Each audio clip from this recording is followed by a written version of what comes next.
I did say it'd get worse before it got better, huh? Well, I came up hot for a drug test. Uh, CBD flower is 50 state legal, but it will flag you for a drug test. And there's the Roomba. So, I'm not eligible to reapply to lifeguard for 6 months. In the meantime, I've got to find something. I've got a couple interviews coming up. I'm happy about them. I'm staying positive, but yeah, it really threw me through a loop.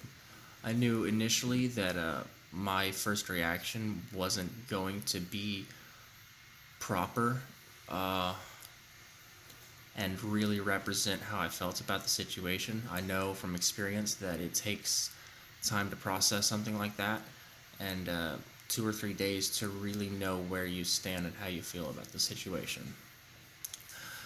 Well, my initial reaction was one of old Yeller, "Well, screw you, I don't want you anyway."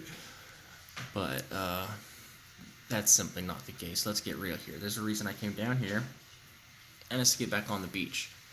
So, looks like I've got 6 months to get in the best shape of my life before I reapply, and that's the plan.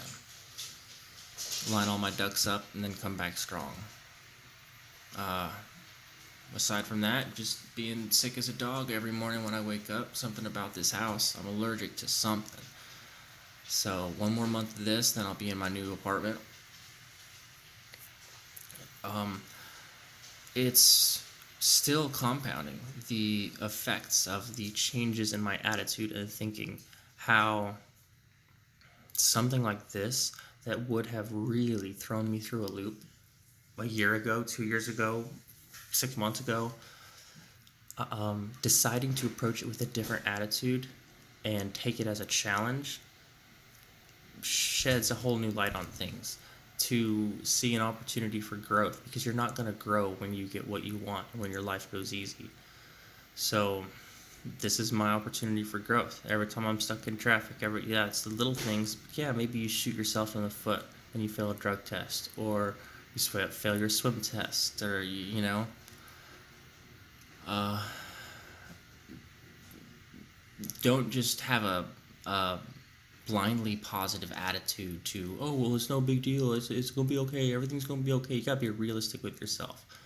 When you fuck up, you fucked up, but it doesn't mean you have to stew on it and compound negative emotions. And I realize now that I'm so much more aware of my negative thoughts, that one true negative thought will spew a million little daydreams and what if this and you can really tear yourself apart with a bunch of bullshit, and it's just not necessary, and it's not effective. It's not going to help me get where I want to be. Not only that, it's self-indulgent. As a much younger man, I was a rageaholic.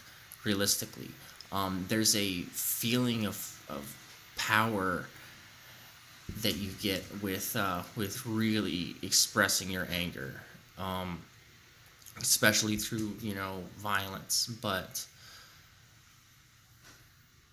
it's not in alignment with what I want to be long term, so I have to cut that shit out. It feels good, and since I'm so used to reacting and behaving that way, it's something that I crave subconsciously.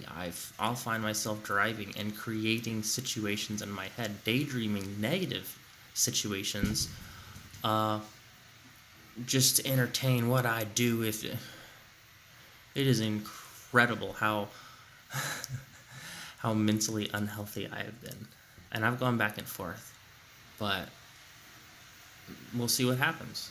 I'm not stopping. I'm not slowing down. So in 6 months, I'll be back on the beach. Until then, I'll be talking to rich people and cleaning pools and picking up tennis balls. But this is where I want to be. I misspoke. This is who I want to be. Where I want to be will come with time. It's earned. The things I want, the person I want, is very hard to obtain for anyone. But that's why it's valuable. So, till next time.